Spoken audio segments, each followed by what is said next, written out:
जय हिंद साथियों। चलिए महत्वपूर्ण क्वेश्चन है। इसको देखिए टॉप 30 क्वेश्चन दिया गया, वीवीआई क्वेश्चन है। इसको देखिए लुसेंट का सब सारा क्वेश्चन है, ठीक है। चलिए इसको अच्छा लगे तो सेशन लाइक एंड सब्सक्राइब कर दीजिएगा, ठीक है। चलिए क्वेश्चन चलते हैं। क्वेश्चन है कि कादम्बरी किसकी रचना है। कादम्बरी जो है किसकी रचना है, इसको देखिएगा। इसको ऑप्शन को देखते हुए टिक कीजिएगा। ऑप्शन आंसर क्या हो जाता है, कादम्बरी का। कादम्बरी किसकी रचना है, इसको देखिए और जवाब दीजिए। आंसर इसका आंसर हो जाता है ऑप्शन नंबर क्या हो जाएगा, ऑप्शन नंबर हो जाता है आपका ऑप्शन नंबर 2 बाणभट्ट का। कादम्बरी किसका हो जाता है, बाणभट्ट का, ठीक है। ऑप्शन नंबर 2 हो जाएगा। पूछे अपघोष किसकी रचना है, तो बुद्ध का महाकवि था। बुद्ध का महाकवि तथा दार्शनिक थे वो। उसका था अपघोष का बुद्ध चरित्र इनकी प्रसिद्ध रचना था।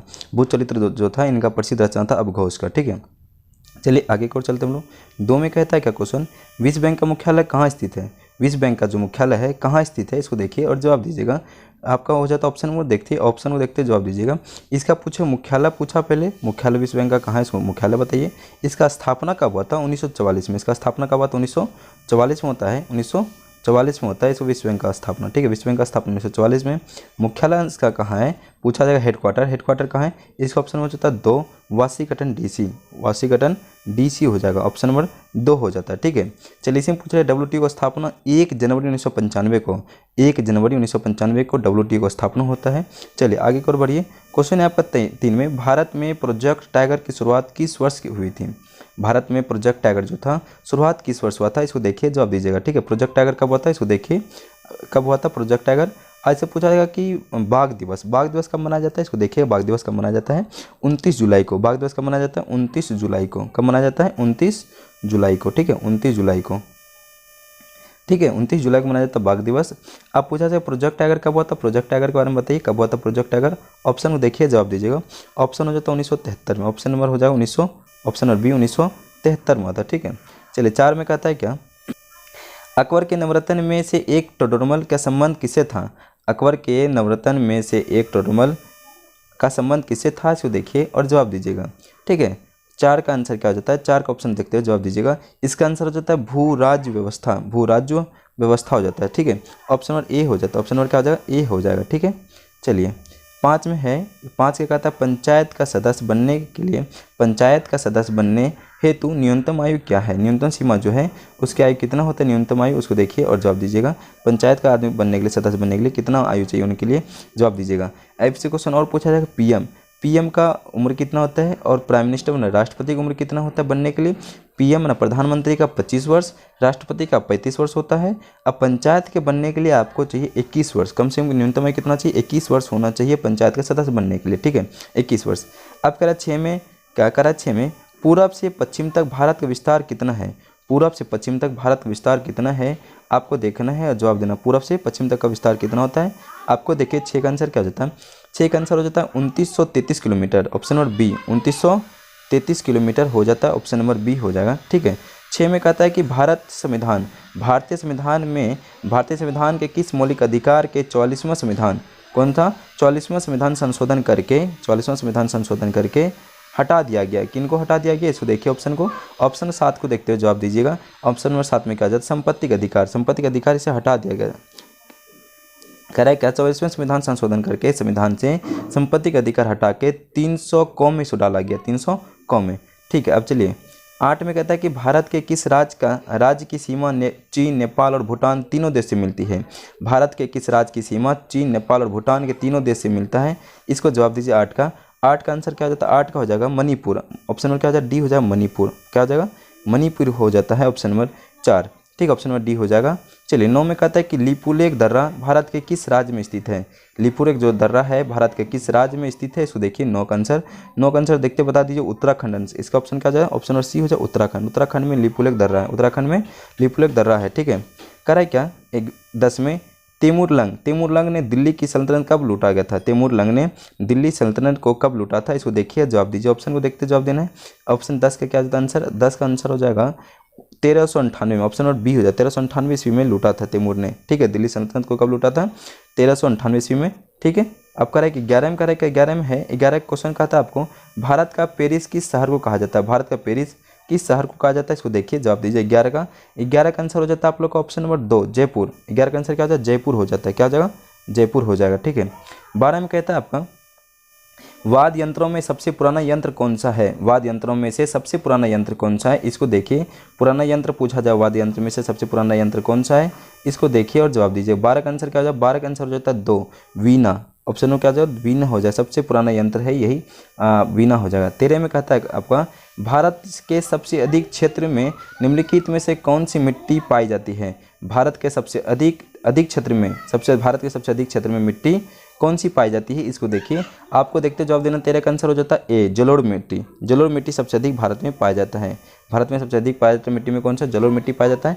आपको कह रहा है कि 14 का आंसर देखिएगा, आगे देखिए 14 में क्या आंसर है। कह रहा है कि भारत की पहली महिला रेल मंत्री कौन है? भारत की पहली महिला रेल मंत्री कौन है, इसको देखिए। भारत की पहली महिला रेल मंत्री कौन है, इसको देखिए। 14 का आंसर हो जाता है 2, ममता बनर्जी। ऑप्शन नंबर क्या हो जाएगा? 2, ममता बनर्जी हो जाएगा। ऑप्शन नंबर 2 हो जाएगा, ममता बनर्जी। भारत की पहली रेल मंत्री कौन थी? ममता बनर्जी थी। ठीक है, अब आगे देखिए। कह रहा है कि 15 में निम्नलिखित में से प्राचीनतम राजवंश कौन है? निम्नलिखित में से प्राचीनतम जो है राजवंश कौन है, इसको देखिए, जवाब दीजिएगा। ठीक है, क्या हो जाएगा इसमें से? 15 का आंसर हो जाता है आपका ऑप्शन नंबर ए, मौर्य वंश। ऑप्शन नंबर क्या हो जाएगा? ए हो जाए, मौर्य वंश। क्या हो जाएगा? मौर्य वंश हो जाएगा। ऑप्शन नंबर ए, राजवंश। प्राचीनतम राजवंश हो जाए मौर्य वंश। 16 में है क्या? सांची किस कला और मूर्तिकला का निरूपण करता है? सांची किस कला का मूर्ति का निरूपण करता है, इसको देखिए। 16 में आंसर क्या आ जाएगा? 16 का आंसर देखते जवाब देना है। ऑप्शन हो जाता है बोध। ऑप्शन नंबर क्या आ जाएगा? बोध हो जाएगा, माना बुध। ठीक, ऑप्शन नंबर क्या आ जाएगा? बुध हो जाएगा। ठीक है, 17 में कहता है क्या कि किस शासक ने अपने अंतिम दिनों में जैन धर्म को अपनाया था? किस शासक ने अपने अंतिम दिनों में जैन धर्म अपनाया था, इसको देखिए और जवाब दीजिए। अंतिम दिनों में कौन सा किस शासक ने जैन धर्म अपनाया था, इसको देखिए। 17 का आंसर हो जाता है option number C, Chandragupta Maurya ने। चंद्रगुप्त मौर्य ने अंतिम समय में इसको अपनाया था। किसको? अंतिम समय में जैन धर्म अपनाया था चंद्रगुप्त मौर्य ने। ठीक है, चलिए 18 में कहता है क्वेश्चन कि मौर्य सम्राट की स्थापना किसने की थी? मौर्य सम्राट की स्थापना किसने की थी, इसको देखिए। मौर्य सम्राट की स्थापना किसने किया था 18 में? 18 देखते हैं, आंसर दीजिएगा। चंद्रगुप्त मौर्य ने। चंद्रगुप्त मौर्य समाज का स्थापना किसने किया था? चंद्रगुप्त मौर्य ने किया था। ठीक है, आगे की ओर बढ़िए। 19 में कहता है क्या? निम्नलिखित में कौन सा मुद्रा राक्षस का लेखक है? निम्नलिखित में से कौन सा मुद्रा राक्षस का लेखक है, इसको देखिए, जवाब दीजिए। 19 का आंसर हो जाता है option number B, Vishakhadatta. Option number क्या आ जाए? बी हो जाए, विशाखा दत्त। मुद्रा राक्षस का कौन है? लेखक कौन है? विशाखा दत्त है। ठीक है, चलिए 20 में कहता है आपका क्वेश्चन, निम्नलिखित में से कौन अशोक का उत्तराधिकारी था? निम्नलिखित में से कौन अशोक का उत्तराधिकारी था, इसको देखिए और जवाब दीजिए। ठीक है, इसका ऑप्शन हो जाता है राहुल। ऑप्शन नंबर सी हो जाए, राहुल। ठीक है, कौन था? राहुल था।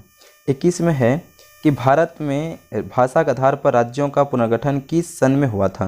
भारत में भाषा के आधार पर राज्यों का पुनर्गठन किस सन में हुआ था, इसको देखिए और जवाब दीजिएगा। ठीक है, किस सन में हुआ था, इसको देखिए और जवाब दीजिएगा। 21 में कहता है क्या? 21 का आंसर क्या हो जाता है आपका? 21 का हो जाता है ऑप्शन नंबर डी, 1956 में। 1956 हो जाता है, 1956 हो जाता है, ऑप्शन नंबर डी हो जाएगा। ठीक है, आपको कहा था 22 में भारत का राष्ट्रीय गीत वंदे मातरम किस उपन्यास का अंश है? ठीक है, वंदे मातरम जो है किस उपन्यास का अंश है, इसको देखिए और जवाब दीजिएगा। ठीक है, 22 का आंसर हो जाता है आप लोग का ऑप्शन नंबर डी, आनंद मठ ने। ठीक है, आनंद मठ। ठीक है, ऑप्शन नंबर क्या हो जाए? डी हो जाएगा, आनंद मठ ने क्या था? वंदे मातरम को उपन्यास का अंश है। ठीक है, 23 का है कि चंगेज़ खान का मूल नाम क्या था? चंगेज़ खान का मूल नाम क्या था? 23 का देखिएगा। 23 का ऑप्शन नंबर हो जाता है सी, तेमुचिन ने। तेमुचिन ने क्या था? ऑप्शन नंबर क्या हो जाए? सी हो जाए, तेमुचिन। ठीक है, ऑप्शन नंबर सी। अब है कि 24 में कहता है कि भारत और पाकिस्तान का विभाजन किस योजना के तहत हुआ था? ठीक है, भारत और पाकिस्तान के विभाजन किस योजना के तहत हुआ था? 24 का आंसर है आपको देखिए, माउंटबेटन योजना के तहत हुआ था। माउंटबेटन की योजना के तहत हुआ था, भारत और पाकिस्तान का विभाजन हुआ था। ठीक है, विवेक क्वेश्चन है। 25 में है आपका कि मोहम्मद बिन तुगलक की मृत्यु कहाँ हुई थी? मोहम्मद बिन तुगलक की मृत्यु कहाँ हुआ था? 25 को देखिए जवाब दीजिए। 25 को जाता है ठट्ठा में। ऑप्शन नंबर हो जाता है ए। ऑप्शन नंबर क्या? ए हो जाए, ठट्ठा में होता है। ठीक है, 26 में कहता है क्या? मध्य प्रदेश की राज्य पक्षी क्या है? मध्य प्रदेश की राज्य पक्षी क्या है, इसको देखिए। ऑप्शन देखिए, जवाब दीजिए। मध्य प्रदेश की राज्य पक्षी क्या हो जाता है? ऑप्शन में देते हुए जवाब दीजिएगा। इसका आंसर हो जाता है आपका दूधराज। ऑप्शन में क्या हो जाए? डी हो जाए, दूधराज। ठीक है, ऑप्शन में क्या हो जाए? डी हो जाता है। ठीक है, आपका 27 में कहता है क्या? निम्नलिखित में से अग्नि मंदिर किस धर्म के लोग ने धर्मस्थल है? निम्नलिखित में से अग्नि मंदिर किस धर्म के लोगों का धर्मस्थल है, इसको देखिए। ठीक है, जवाब दीजिए अग्नि मंदिर। ठीक है, पूछा जाए धर्मस्थल कौन से हिंदू को इसका है? आपको 27 देखिए, 27 हो जाता है फारसी धर्म का ये है। किसका धर्म? कौन सा धर्म का है? फारसी धर्म का है। ठीक है, 28 में कहता है आपका आंसर, सरदार वल्लभ भाई पटेल जी का जन्म कहाँ हुआ था? सरदार वल्लभ भाई पटेल का जन्म कहाँ हुआ था, इसको देखिए और जवाब दीजिएगा। 28 का आंसर हो जाता है ऑप्शन नंबर सी, गुजरात में। कहाँ हुआ था? गुजरात में। ठीक है, कहाँ हुआ था? गुजरात में जन्म हुआ था। 29 में है कि राष्ट्रीय महिला आयोग की प्रथम अध्यक्ष कौन थी। 29 को देखिएगा, जवाब दीजिएगा। राष्ट्रीय महिला आयोग की प्रथम अध्यक्ष कौन थी 29 का आंसर हो जाता है डी, मोहिनी गिरी हो जाता है, ऑप्शन नंबर डी हो जाता है आपका। ठीक है, आंसर क्या हो जाए, मोहिनी गिरी हो जाता है, ऑप्शन नंबर डी। ठीक है, ऑप्शन नंबर क्या हो जाएगा, डी हो जाता है। ठीक है, ऑप्शन नंबर क्या हो जाएगा, डी हो जाएगा, मोहिनी गिरी हो जाता है। अब लास्ट क्वेश्चन चलेगा 30 में कहता है निम्नलिखित में से किसे कायदे आजम के नाम से जाना जाता है। निम्नलिखित में से किसे कायदे आजम के नाम से जाना जाता है। इसको देखिए, 30 का आंसर क्या हो जाता है, 30 का आंसर हो जाता है मोहम्मद अली जिन्ना, ऑप्शन नंबर हो जाता है बी, मोहम्मद अली जिन्ना। सेशन अच्छा लगे लाइक एंड सब्सक्राइब कर दिए, धन्यवाद।